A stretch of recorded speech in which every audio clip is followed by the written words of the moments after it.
नमस्कार, मैं हूं आरजू अंसारी और आप देख रहे हैं राष्ट्रीय जगत विजन न्यूज।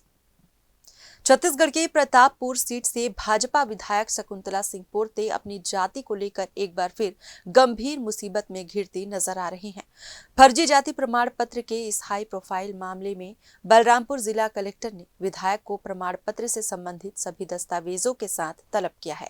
कलेक्टर की ओर से जारी नोटिस के बाद अब 27 नवंबर को जिला स्तरीय छानबीन समिति इस मामले की सुनवाई करेगी।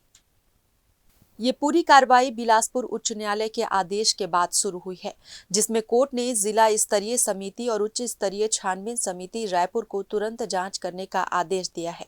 विधायक पर लगे ये आरोप बेहद संगीन है और उसकी राजनीतिक यात्रा पर सीधा सवाल खड़े करते हैं।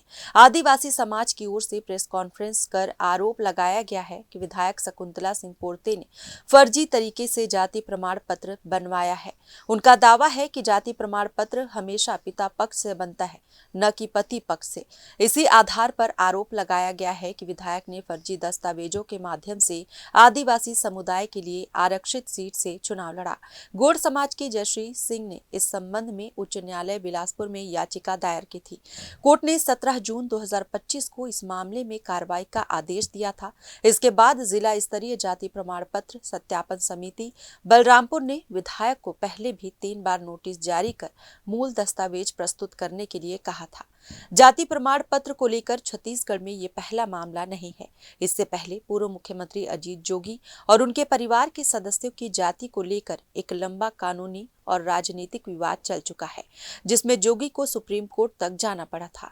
विधायक शकुंतला सिंह पोर्ते का ये मामला भी उसी तरह राजनीतिक गलियारों में हलचल मचा रहा है।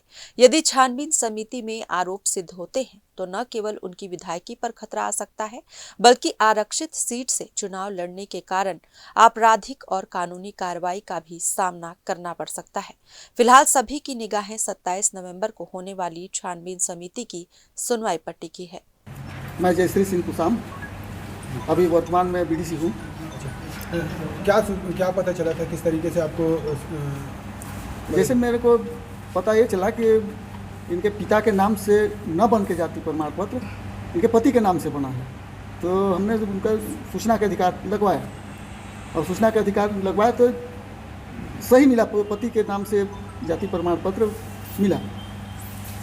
और इसमें हमको ये तकलीफ़ है कि जो हमारे क्षेत्र के जितने भी अनुसूचित जनजाति वर्ग समुदाय के हैं वो सबको मतलब हमारे हक अधिकार को छीना गया और किसी बाहरी व्यक्ति के द्वारा, यहाँ के लोगों के द्वारा रहता। वास्तव में वो अनुसूचित जनजाति वर्ग का रहता तो रहेगा तो एक ही, उसमें कोई 10 जने तो रहेंगे नहीं, एक क्षेत्र से एक ही विधायक चुने जाएंगे। तो इसलिए हम लोग एक टीम बना के अब उसको हम लोग कार्रवाई का जो है वो किए हैं। और कोई व्यक्तिगत मैं अकेले नहीं कर रहा हूँ, मैं सब सामूहिक तौर पर, मैं अकेले रहता तो आज हमारे पीछे नहीं आते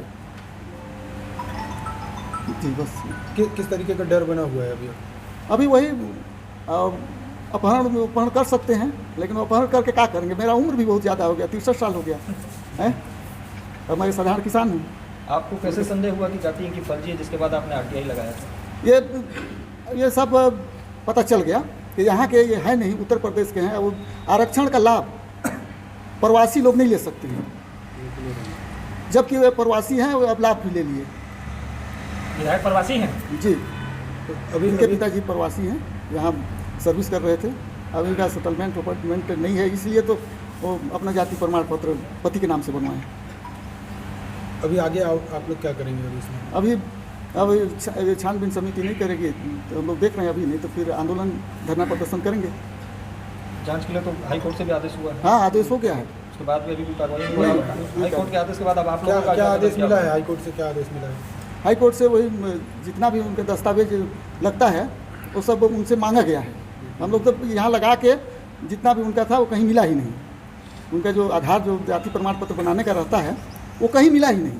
अंबिकापुर में भी लगवाए, एसडीएम काले वाड्रफ नगर में लगाए, बलरामपुर जिला में लगवाए, कहीं नहीं मिला।